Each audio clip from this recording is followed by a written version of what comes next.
cosas del calendario: días, semanas, meses, años. Primera parte. El día.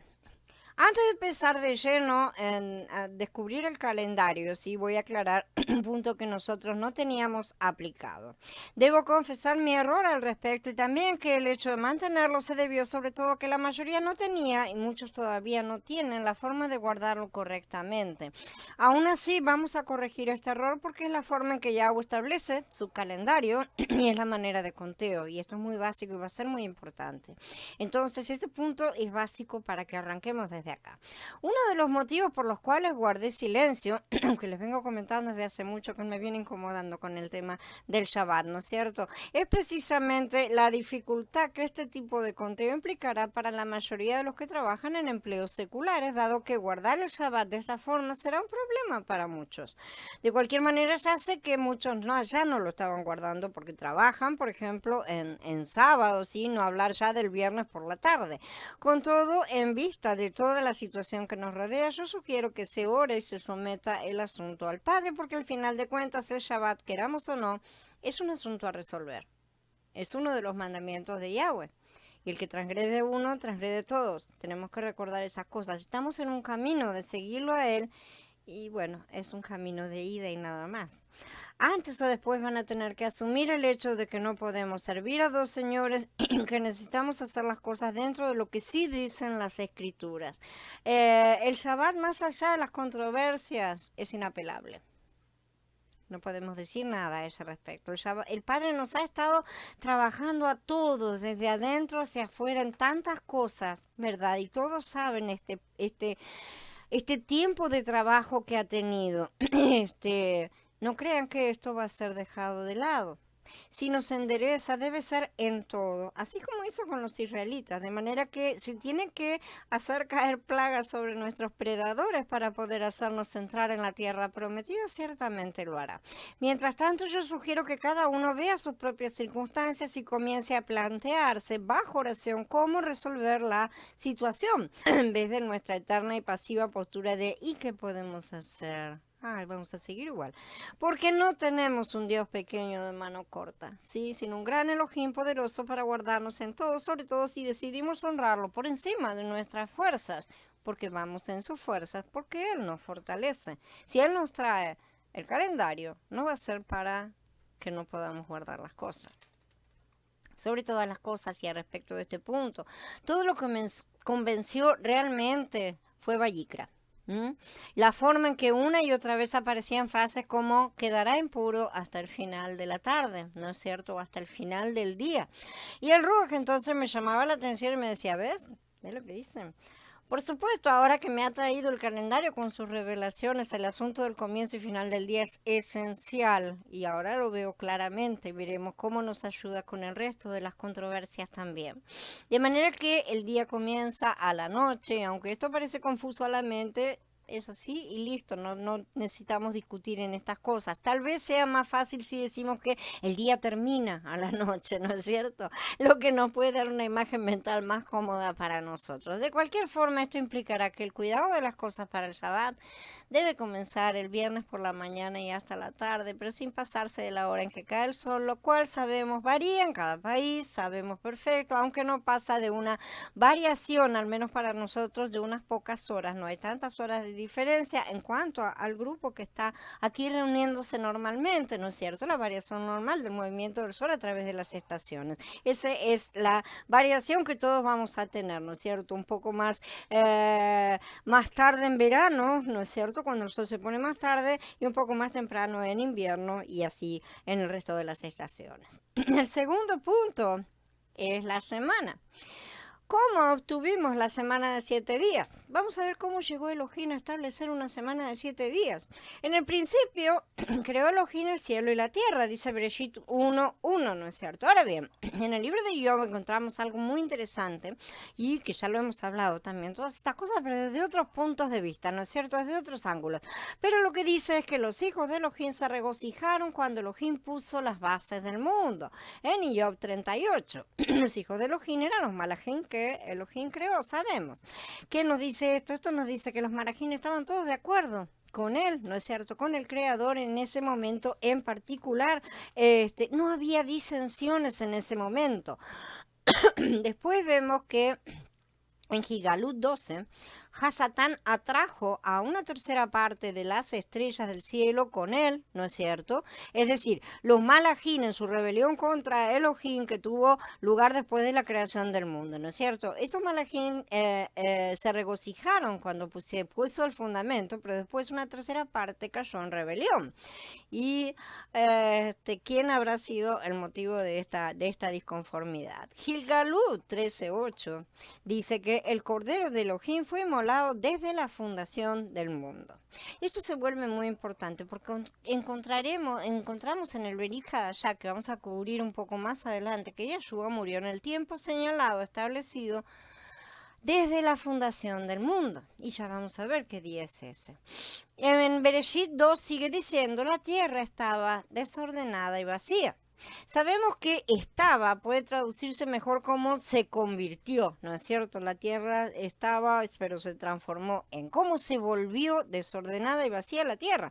Encontramos algunas otras escrituras que se suman a eso. Hasatán dijo, quiero ser como Elohim, así que me voy a subir a las nubes en Yeshaya 14 y fue derribado. Esto se relaciona también con Gilgalut 12. También encontramos en Yahezkel 28 que era perfecto en su día hasta que se halló en el maldad, ¿no es cierto? Entonces, cuando se revelaron, hubo guerra en el cielo y su habitación vino a estar en la tierra porque Judas dijo que los malachim que se rebelaron no mantuvieron su habitación original, querían ir y tomar el trono de Elohim, así que los expulsaron. Hubo una guerra en el cielo que vino a la tierra y así es como la tierra se volvió desordenada y vacía y las tinieblas estaban sobre la faz del abismo. Esto es como resultado básicamente del pecado. ¿Qué nos dice esto también? Esto también nos dice que hubo un primer diluvio, que no es el diluvio de Noah, ¿sí? Y eso concuerda con la estratificación geológica de la Tierra. Elohim entonces comienza a renovar la Tierra, la crea para el hombre y todo a partir de aquí, entonces comienza con lo que sabemos. Así que retomémoslos aquí. Sí, vamos a retomar las cosas continuando ahora. Todo esto, o sea, el grueso de todo esto ya lo hemos estudiado desde diferentes ángulos. Obviamente había oscuridad alrededor de la tierra, porque entonces Elohim hizo la luz y separó la luz de las tinieblas, ¿no es cierto? Podemos ver un par de otros lugares en las escrituras que hablan de este tipo de oscuridad. Cuando la oscuridad cayó sobre los egipcios durante las plagas, por ejemplo, estaba tan oscuro que podían sentirlo y todos se quedaron en sus casas porque no podían salir a ningún lado, ¿no es cierto? Y ese fue el juicio de Elohim contra sus pecados. Entonces tenemos oscuridad cubriendo la tierra. Luego también tenemos cuando se derrama una de las plagas, las siete últimas plagas, ¿no es cierto? Que se derrama sobre la ciudad capital de la bestia, que es Babel, ¿sí? Y que trae una oscuridad tan penetrante que rechinaban los dientes, dice la expresión. Entonces la oscuridad también muestra el resultado del pecado. Elohim tuvo que despejar la oscuridad primero, deshacerse de los resultados del pecado. Elohim llamó a la luz día y a la oscuridad la llamó noche. Y esa tarde y esa mañana formaron el día 1. Acá ya tenemos una separación. Yo les dije que más adelante vamos a estar estudiando en la otra serie que estamos viendo acerca de lo que implican las separaciones. Esto es importante y vayan guardando las cosas en la cabeza. Ahora Elohim está contando el tiempo.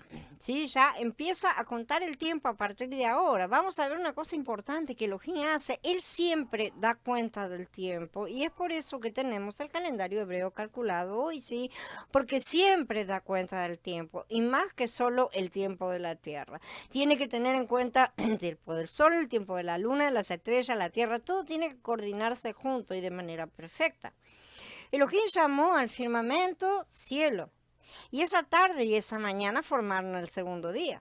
La tierra produjo vegetación y esa tarde y esa mañana formaron el tercer día. Dice en Bereshit 1 del 8 al 13 y estoy sacando nada más que las partes que nos importan. Ahora el día 4 se vuelve muy interesante porque en el día 4 nos da un punto en el tiempo donde Elohim puso al sol y la luna en sus lugares para los tiempos, estaciones y años señalados, como dice, ¿no es cierto? Esta parte sí la vamos a leer.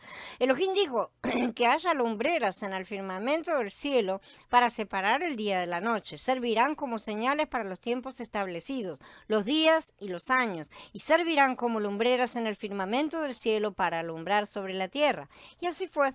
Elohim hizo las dos grandes lumbreras, la lumbrera mayor para regir el día y la lumbrera menor para regir la noche y las estrellas. Y Elohim las estableció en el firmamento del cielo para alumbrar sobre la tierra, para regir el día y la noche y para separar la luz de la oscuridad. Elohim vio que esto era bueno. Y esa tarde y esa mañana formaron el cuarto día. Entonces, esto es el día 4, no el día 1. Y vemos que este punto es muy importante, lo vamos a ver en su momento. Elohim puso el sol en su lugar apropiado y la luna en su órbita adecuada. Lo puso de manera tal que funcionaran marcando todo correctamente. No hablaremos del resto, sí, de las partes de Bereshit, excepto que Elohim contó el día 5, en el que hizo surgir a todos los animales, y el día 6 cuando creó al hombre. O sea, él hizo todo el conteo de la semana, pero entonces llegamos al día 7. Elohim da cuenta de cada momento. Vamos a leer cómo se produjo el día de reposo. Acabó Elohim en el día 7, Yom Shevihi, dice, la obra que hizo y reposó, Shabbat, acá es un verbo, o sea, es reposar, yo reposo, tú reposas, él reposa, y es Shabbat el verbo que se utiliza. El día 7, Yom Shevihi, otra vez de toda la obra que hizo. La palabra Shabbat aquí corresponde a la raíz primaria, ¿no es cierto?, lo que es un verbo, por lo que aquí no habla del nombre del día, ¿sí?, sino que está hablando de descansar, de reposar. Yahweh descansó, reposó, ¿sí? El día 7, Yom Shevihi, no tiene nombre, ni es aún llamado día de reposo tampoco. Simple y sencillamente dice que Yahweh descansó en el día 7, nada más. Él hizo algo especial en estos días en el momento de la creación. Él llevó el conteo del tiempo. Después sabemos que dio el Shabbat al hombre porque eso fue solamente recordado a los hebreos. Este conteo debía continuar de alguna manera a fin de que todos pudieran saber qué día era el Shabbat, ¿no es cierto? Y si alguien se perdiera el tiempo. De hecho, la humanidad lo hizo, todos perdieron el tiempo y los israelitas, sin duda alguna, cuando estuvieron en Misraim también lo perdieron, ¿sí? Así que Elohim lo restableció, tuvo que restablecerlo porque se había perdido. Y veremos que la cuenta de 7 días es el ciclo continuo básico que Elohim usa para todo el tiempo en la tierra. Lo que se calcula como meses, lo que se calcula como años, las tekufot, o sea, las estaciones, ¿sí?, todos se ajustan al ciclo de 7 días. Esto es lo que hizo con el 7º día. Es algo espiritual. Aquellos que no guardan el Shabbat no lo entienden ni lo verán hasta que entiendan todas las cosas que vamos a explicar y la forma en que el Shabbat nos conecta con Elohim. Bendijo Elohim al día 7, el Yom Shevihi, y lo santificó, porque en él reposó de toda la obra que había hecho en la creación. Él no bendijo el día 1, así como no podemos reemplazar el Shabbat por el día domingo, sí, el cual sí tiene su importancia, como veremos, pero ciertamente no es el día de reposo, ¿sí? Tampoco bendijo el resto de los días de la semana, así que bíblicamente hablando, el domingo es un día laboral. Es un día en el cual está permitido trabajar. El Shabbat no. En el 6º día Elohim bendijo al hombre a quien hizo a su imagen, ¿correcto? Pero no bendijo ninguno de los otros días.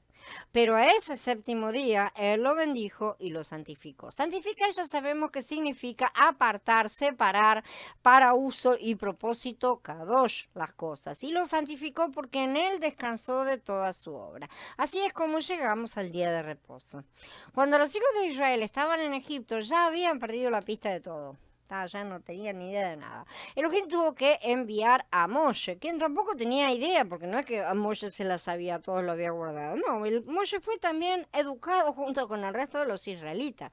Elohim tuvo que revelarle Pesaj y los meses, pero no vamos a entrar en esto en este momento particular porque lo vamos a estudiar un poquito más adelante. Vamos a continuar viendo los pasos que Yahweh dio para que su pueblo recuperara los tiempos perdidos.